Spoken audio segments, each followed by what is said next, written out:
Assalomu alaykum Kırgızstan eli. Men Sulaymанов Өткүрбек. Урматтуу Садыр Жапаров, урматтуу Камчыбек Ташиев. Бул кайрылуум. Мен 18 ноябрь күнү кызым Сумайя 9 жашар Сумайя кызымды түштөн кийин мектепке кеткен боюнча үйгө кайтып келбеген 18 ноябрдан бери милиция кызматкерлери менен чогуу бирге издеп, мына бүгүн 8 күн издеп таба албай атабыз. Ошого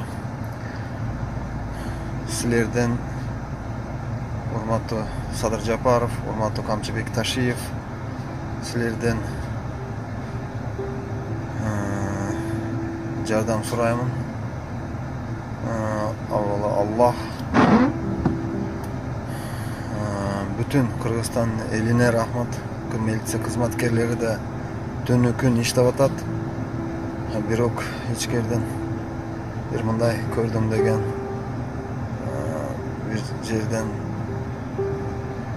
таба албай атабыз. Ошого кичине көңүл буруп койсоңор деп Кыргызстан эли силерден суранам.